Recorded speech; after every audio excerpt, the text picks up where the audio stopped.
देखिए, आज हमें देखना है comparison of matrix.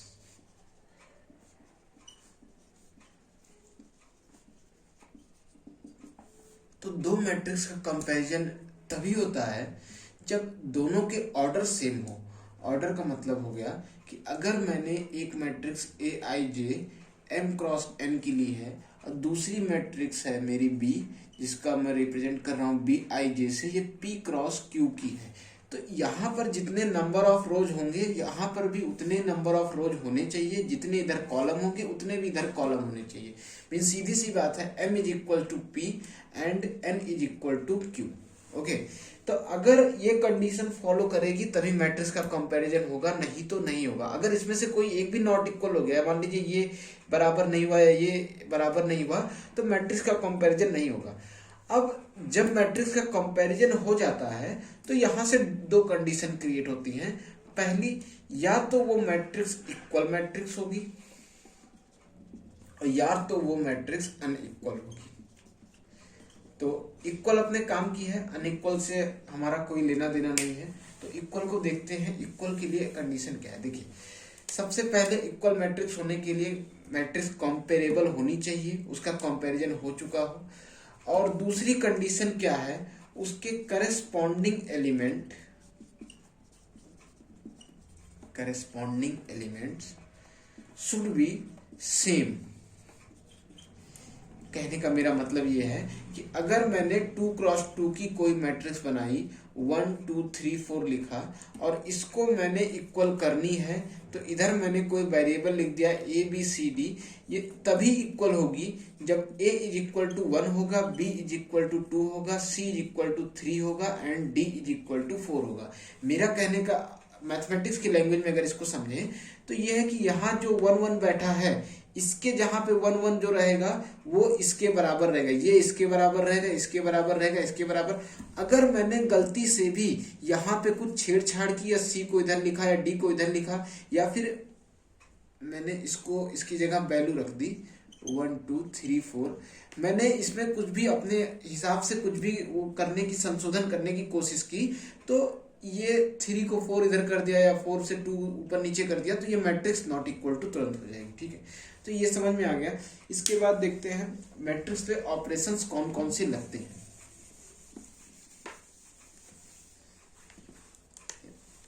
Operations of matrix, तो इसको दो पार्ट्स में हम लोगों ने डिवाइड किया है। एडिशन सबट्रैक्शन को एक साथ रखा है। पहला ऑपरेशन लगता है addition and subtraction, and multiplication को दूसरा है मल्टीप्लिकेशन। ओके, तो इसको एक साथ रखने की वजह क्या है कि ये दोनों में कॉमन प्रिंसिपल फॉलो होते हैं। जैसे इसमें ऐड कर दिया था, इसमें सब्ट्रैक्ट कर दिया जाता है। तो आइए पहले इसको पढ़ते हैं, एडिशन और सब्ट्रैक्शन ऑफ मैट्रिक्स। तो हमको पढ़ना है ऑपरेशन ऑफ मैट्रिक्स में addition and subtraction of matrix.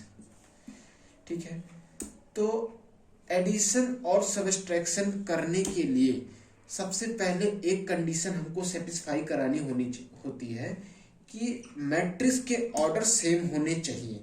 Means matrix, दो मैट्रिक्स जो दी गई हैं, 2 या 3 या 4 या 5, जितनी भी आपको मैट्रिक्स दी गई हो, सबके ऑर्डर सेम होने चाहिए। मींस सारी मैट्रिक्स आपकी कंपेरेबल मैट्रिक्स होनी चाहिए। अगर कंपेरेबल नहीं है तो एडिशन और सबट्रैक्शन नहीं हो पाएगा। जैसे 1 2 3 4 है, तो इसका एडिशन किसी मैट्रिक्स में तभी हो पाएगा जब सेम ऐसी ही ऑर्डर की मैट्रिक्स हमारे पास बनके तैयार हो जाए। ओके, अगर इसमें से रो और कॉलम मैंने कुछ भी आगे पीछे किया तो ना तो एडिशन होगा ना सबट्रैक्शन होगा। तो एडिशन और सबट्रैक्शन का पहली कंडीशन ये हो गई। दूसरा अब होता है कि अगर ये सेम हो गई तो इसका एडिशन कैसे करेंगे। तो सिंपली जैसे एडिशन हम लोग करते हैं 2 + 2 4 होता है, तो बस इससे ज़्यादा इसमें भी नहीं होता है कि मान लीजिए ये कोई मैट्रिक्स है और मैंने एक और मैट्रिक्स बना दी, इधर लिख दिया 5 8 10 12।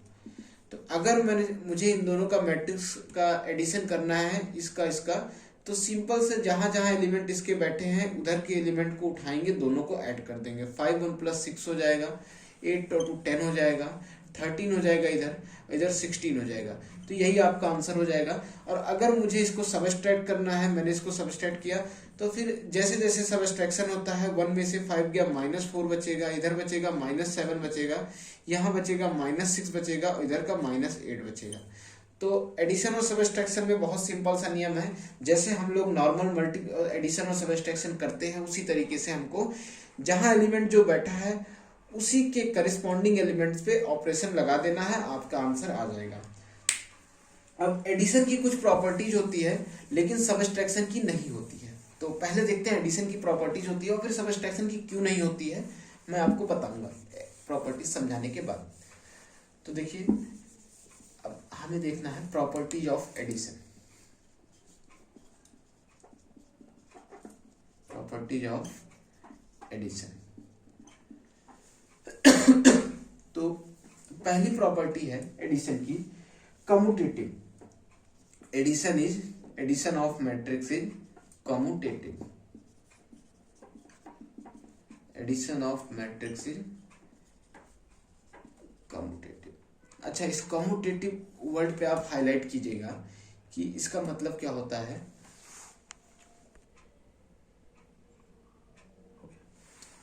देखिए, कम्यूटेटिव का मतलब क्या होता है, जैसे मेरे पास एक नाइफ है, ठीक है, और ये मेरा हाथ है। तो अगर मैं अपने हाथ को इस नाइफ के ऊपर ऐसे मारता हूँ या फिर अपने हाथ को रख के नाइफ इस पे मारता हूँ, तो आपको भी पता है रिजल्ट सेम आएगा। दोनों कंडीशन में मेरा हाथ ही कटेगा और ब्लड आएगा। तो कम्यूटेटिव का मतलब भी मैथमेटिक्स में यही होता है कि यहाँ ऑफ कर दीजिए, ठीक है, कि एडिशन ऑफ मैट्रिक्स कम्यूटेटिव। तो कम्यूटेटिव का मतलब भी यही होता है कि अगर मैं दो मैट्रिक्स लूं तो चाहे पहले ए में बी को ऐड कर दूं या फिर बी में ए को ऐड कर दूं, मुझे रिजल्ट सेम मिलेगा। ठीक है, तो मैट्रिक्स की पहली प्रॉपर्टी है, जब भी किसी मैट्रिक्स को हम ऐड करेंगे किसी दूसरे मैट्रिक्स में तो उसका रिजल्ट जो होगा कम्यूटेटिव होगा, चाहे दोनों में से आपकी मर्जी।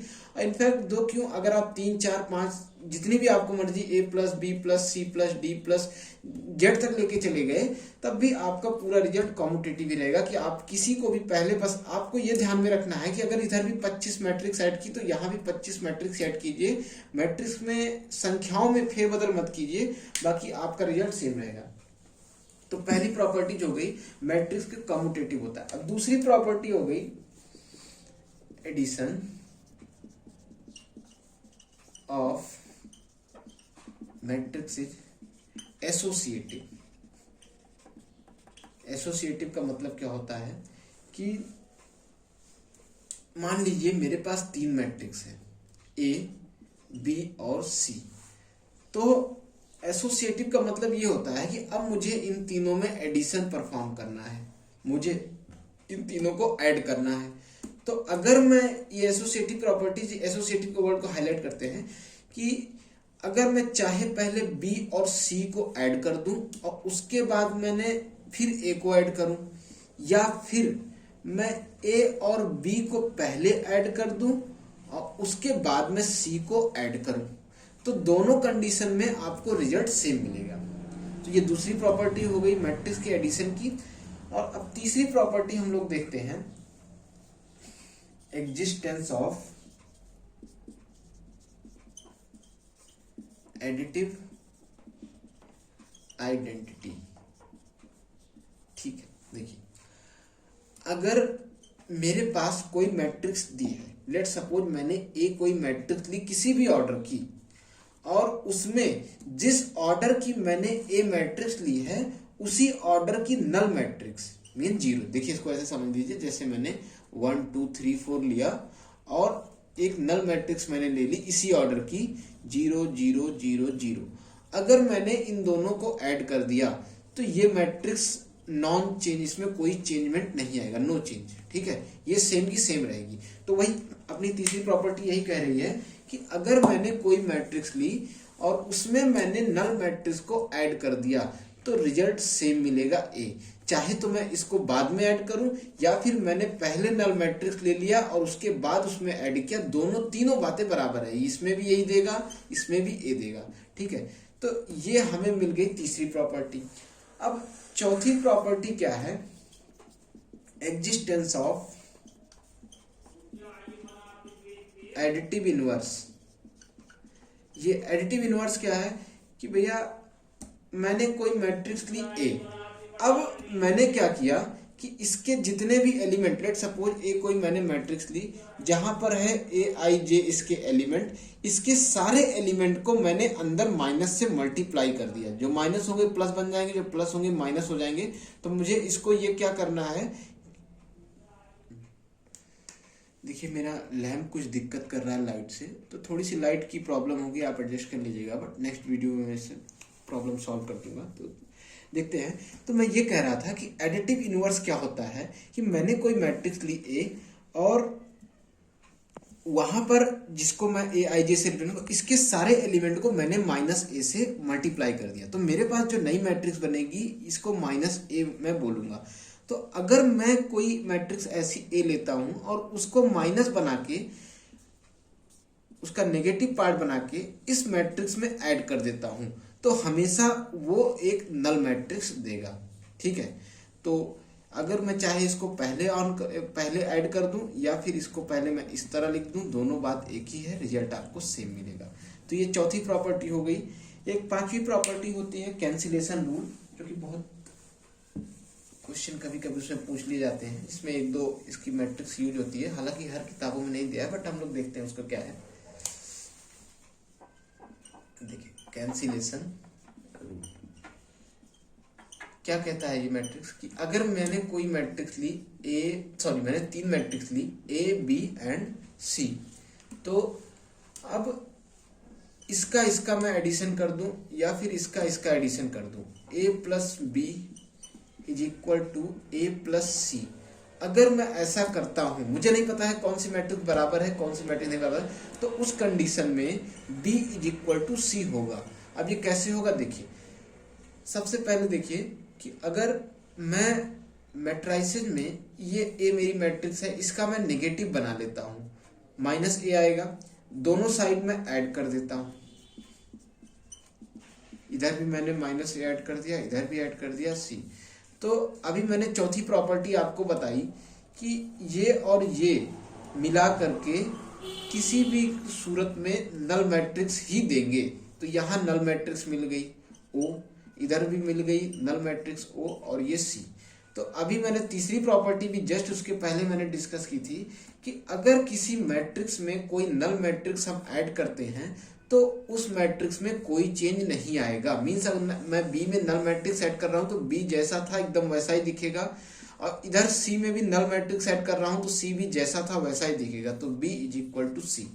अच्छा, इसमें दो रूल होते हैं। अगर मैंने ये तो left hand right hand cancellation, बस उसको आप जानने की जरूरत नहीं है, बस ये आपके लिए सफिशियंट है कि बस इतना आपको जानना है कि अगर दो मैट्रिक्स ए है बी है, इधर भी ए है सी है, ऐड हुआ है, एडिशन हुआ है, तो b is equal to C automatic हो जाएगा। ठीक है, तीनों प्रॉपर्टी मिला के। तो ये हो गए एडिशन की प्रॉपर्टी।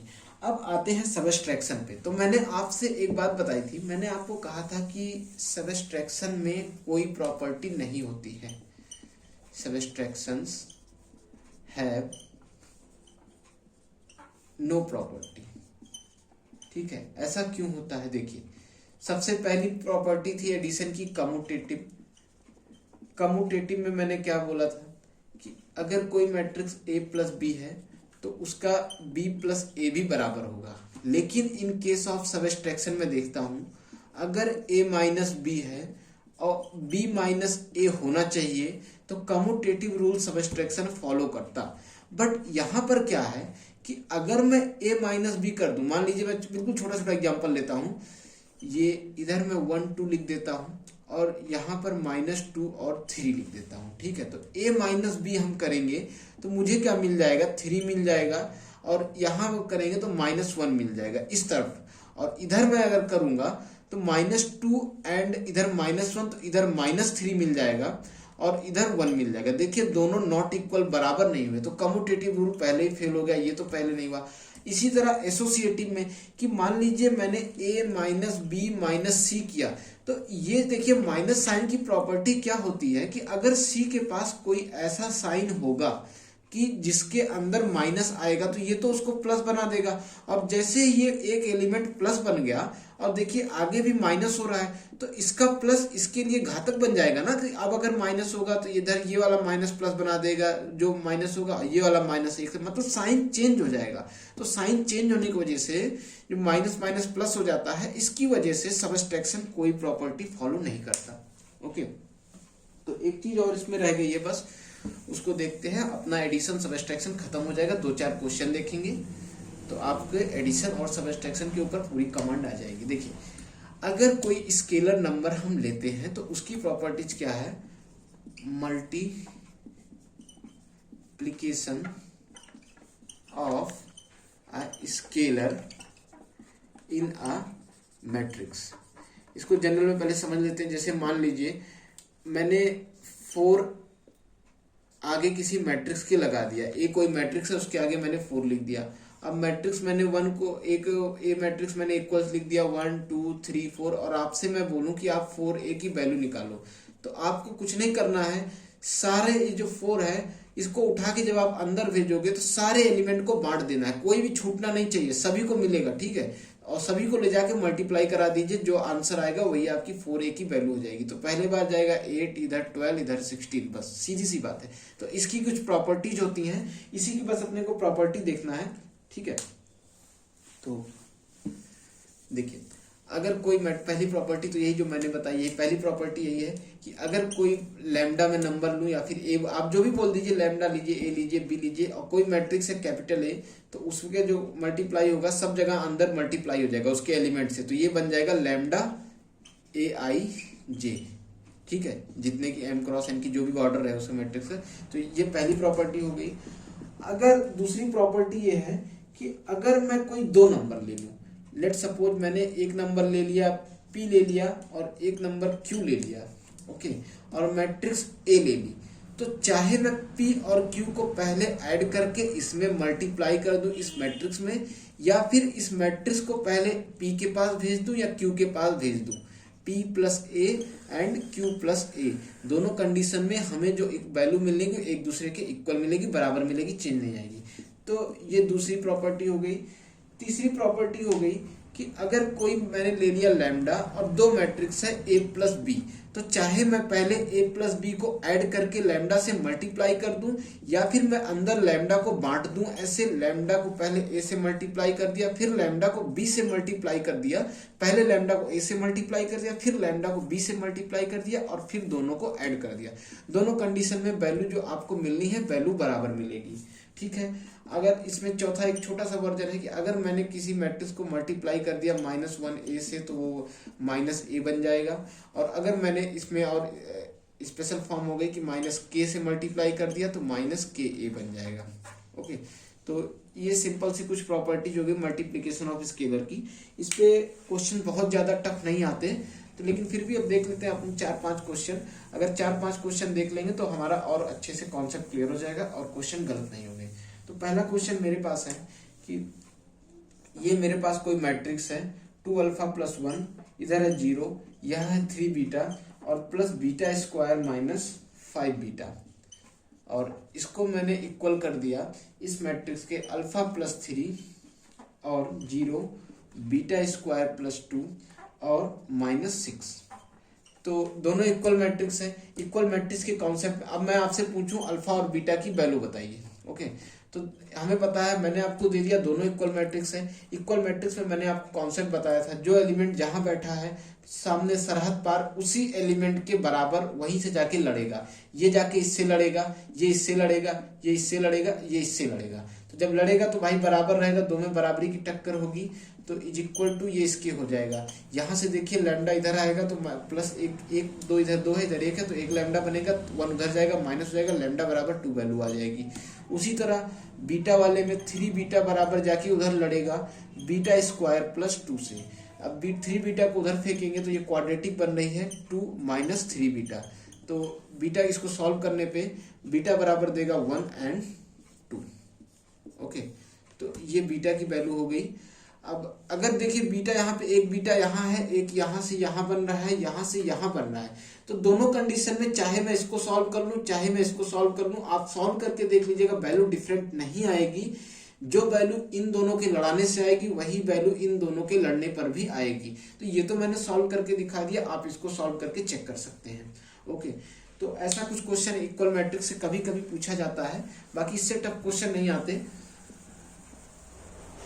तो आगे देखते हैं। आगे है सेकंड, एक क्वेश्चन है कि एक स्केलर है 3 और अंदर मैट्रिक्स है ABCD, जो कि इक्वल मैंने कर दी है इधर A6 -1 एंड 2D, एंड इधर मैंने प्लस किया 4C + D और A + B और 3। तो आपको बताना है A B C and D की वैल्यूज। तो बहुत सिंपल से क्वेश्चन है, इसमें बहुत सिंपल क्वेश्चन है, बस आपको कॉन्सेप्ट जो मैंने बताए हैं सारे कॉन्सेप्ट आपको याद होंगे तो आपके इस सेक्शन से क्वेश्चन कभी नहीं फंसेंगे। सबसे पहले देखिए, इधर देखिए, हमें एक स्केलर दिख रहा है। स्केलर के लिए मैंने आपको बताया कि जो स्केलर का प्रसाद है ये अंदर जाएगा, सभी में बटेगा, कोई नहीं छूटेगा। तो वही काम आप सबसे पहले कीजिए, बांटेंगे तो 3A 3C 3B and 3D, ये आपको ऐसा दिखने लगेगा। अब यहाँ पर एडिशन का वही पुराना फंडा जो मैंने बताया था, A+4 इसके साथ 6 + A + B, तो एडिशन कर दिया, A + 4 मिला। यहाँ पर C + D -1 और 6A + B, एंड यहाँ पे लिखेंगे 2D + 3, ये एडिशन आपको मिल गया। देखिए, तो ये हमारा एडिशन हो गया था। अब मुझे देखिए कुल मिला के एक मैट्रिक्स इधर है, एक मैट्रिक्स इधर है और दोनों बराबर है, तो वही इक्वलिटी ऑफ मैट्रिक्स वाला कॉन्सेप्ट, ये इनके पास जाएगा, ये इनके पास सब लड़ भिड़ के आपस में जो वैल्यू दे देंगे वही हमारा आंसर होगा। सबसे पहले देखिए, ए की वैल्यू मैं डायरेक्ट लिख रहा हूँ, ए की वैल्यू 2 आएगी, इन दोनों को जब वो करेंगे और यहाँ से ए की वैल्यू आ गई तो बी की वैल्यू कितनी आएगी, 6 + 2 8 और प्लस बी, तो बी की वैल्यू हमें मिल जाएगी 4 मिल जाएगी। और उसी तरह जब बी की वैल्यू आ गई तो अब देखिए हमें सी और डी की निकालना है, तो सबसे पहले डी की निकाल लेंगे। यहाँ से डी की वैल्यू आ जाएगी 3। अब डी की वैल्यू जब 3 आ गई तो इधर इस वाले इक्वेशन में जब ये इससे जाके लड़ेगा तो यहाँ पर डी की वैल्यू काम लगेगा, तो इसमें डी की वैल्यू रख देंगे तो आगे आ जाएगी मेरी सी की वैल्यू। तो इसको मैं डायरेक्ट लिख दे रहा हूँ, 3C = D, 2 बचा, एक सी इधर आया तो 2 बचा, तो सी की वैल्यू आ जाएगी हम लोग की 1। तो ये अपना आंसर होने वाला है। और इसके बाद एक क्वेश्चन और देखते हैं जो कि कॉमनली पूछा जाता है। देखिए, अब मैट्रिक्स में कभी कभी आपसे 2 ऑपरेशन लगा देगा। 2 ऑपरेशन मान के चलिए कोई मैट्रिक्स है x और y, तो उसमें मैंने एडिशन का पहले 2 बार 2 से मल्टीप्लाई किया, 2x बनाया। उसके बाद फिर मैंने एक ऑपरेशन y माइनस कर दिया और उसके बाद जब मैट्रिक्स बनी तो मैट्रिक्स हमारी बनकर क्या तैयार हुई, 6 -6 एंड 0 और -4 और 2 और 1। ओके, अब दूसरी बार जब मैंने मैट्रिक्स लगाया x और +2y, ये ऑपरेशन लगाया 2 मैट्रिक्स में, तो हमें मैट्रिक्स क्या मिली, 3 2 और ये 5, यहाँ पर -2 1 एंड -7। अब आपसे पूछ लेगा भाई x और y की वैल्यू आप बताइए। आपको क्या करना है, सबसे पहला काम ये करना है कि यहाँ पे आप क्वेश्चन देखना है। क्वेश्चन आप देखेंगे तो मुझे पता है कि अगर मैं किसी तरह यहाँ 2 बना लूँ, फिर इन दोनों मैट्रिक्स को मैं इन दोनों जो ये दोनों मैट्रिक्स हैं इनको ऐड कर दूं तो y कैंसिल हो जाएगा, जो अपने पास पूरा मान केवल x का बचेगा, है ना। तो अगर मुझे x और y फाइंड करना है तो 2 तो एक साथ होंगी नहीं, किसी न किसी तरीके से एक मैट्रिक्स को कैंसिल करना है।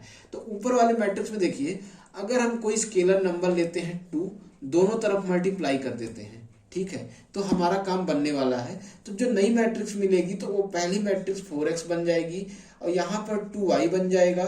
और इधर देखिए ये जो 2 है ये अंदर जाएगा तो प्रसाद सब में बटेगा, कोई छूटना नहीं चाहिए।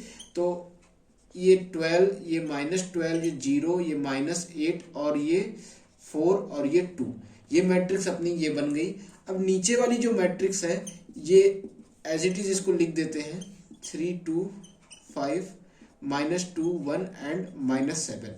अब यहाँ पर मैं अगर दोनों मैट्रिक्स का एडिशन कर दूं तो सबसे पहले तो ये आपका कैंसिल हो जाएगा, ठीक है। कैंसिलेशन लॉ से मैंने आपको क्या समझाया था, कैंसिलेशन लॉ कि a प्लस बी अगर है is equal to B plus A plus C, तो ये कैंसिल हो जाएगा, b बराबर c इज इक्वल टू होता है, ठीक है। तो उसी कैंसिलेशन लॉ से कैंसिल हुआ है।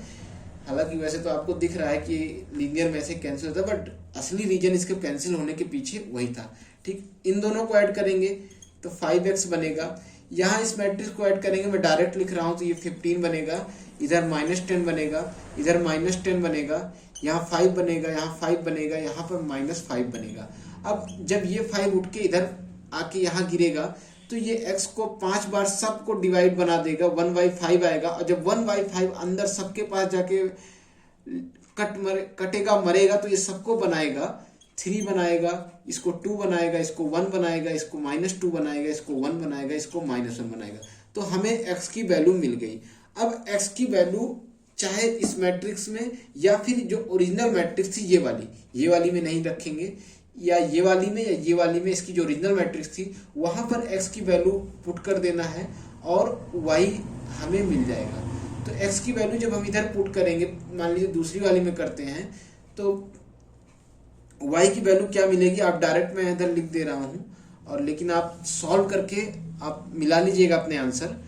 तो 3 से गया 0, 0 के गया 3, तो पहला बनेगा 0, दूसरा बनेगा -2, ये भी बनेगा, जब उधर जाएगा तो ये 4 बनेगा, ये बनेगा 2, और 5 में से यहाँ भी बनेगा 2, और इधर जाएगा ये माइनस का प्लस बन जाएगा, और माइनस होगा तो इधर बनेगा -2, और यहाँ बनेगा, देखिए कहीं गलती हो सकती है, बट इससे सबसे सही एक बार लिख लेते हैं, इतना भी डायरेक्ट नहीं जाते हैं, कभी कभी मिस्टेक हो सकती है। देखिए x की वैल्यू जब मैं इधर रखूंगा 2i इज इक्वल टू 3, 2, 5, -2, 1, -7, ये x उधर जाएगा तो ये माइनस में बनेगा, ये माइनस अपने को पहले से दिया है, 1, -2, 1 एंड -1। तो अब मैं y को जब सॉल्व करूंगा तो y बराबर मुझे वैल्यू जो क्या मिलने वाली है, सबसे पहले 3 - 3 0, 0/2 0, और 2n + 2, तो 2n + 2 4, और इधर वाला 2 डिवाइड होगा तो मिलेगा 2, एंड 5 - 1 तो ये भी 2 मिलेगा, 2 + 2 तो ये मिलेगा 0, और इधर बनेगा -1 -1 0, यहाँ बनेगा -7 और -7 + 1 तो -6 -3 बनेगा। तो ये आपका y का आंसर आएगा। आप इसको डिटेल से सॉल्व कर लीजिएगा और आंसर मैच कर लीजिएगा। इसके बाद एक और क्वेश्चन देख लेते हैं। देखिए आपको याद हो तो डायगोनल मैट्रिक्स में मैंने एक चीज आपको बताई थी कि कभी कभी आपको डराने के लिए डायगोनल मैट्रिक्स का रिप्रेजेंटेशन कुछ ऐसा आपको दे देगा, 2 - 5 एंड 9, और कोई दूसरी डायगोनल मैट्रिक्स b दे दिया, ये दे दिया इसको दूसरी तरीके से dig, है ना, 1 -1 एंड -4 ऐसा कुछ दे दिया। तो आपसे बोल दिया कि भैया 2a + 3b आप निकालिए।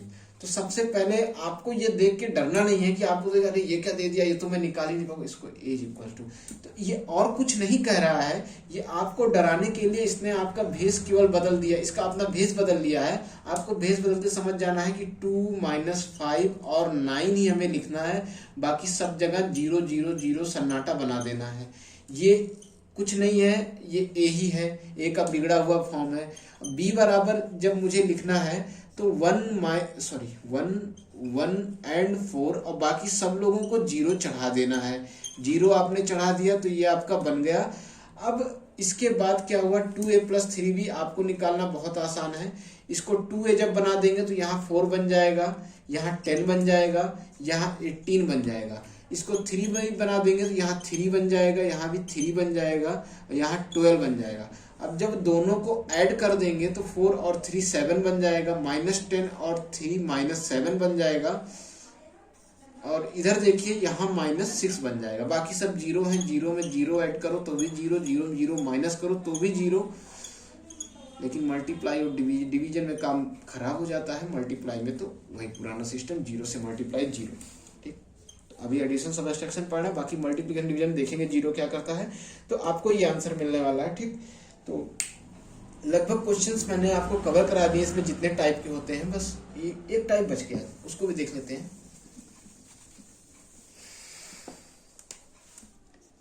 तो a इज इक्वल्स टू अगर दिया है 9 1 7 8 and b is equals to दिया है 1 5 7 एंड 12, तो आपसे कह दे कोई मैट्रिक्स है C, आप उसको फाइंड कीजिए।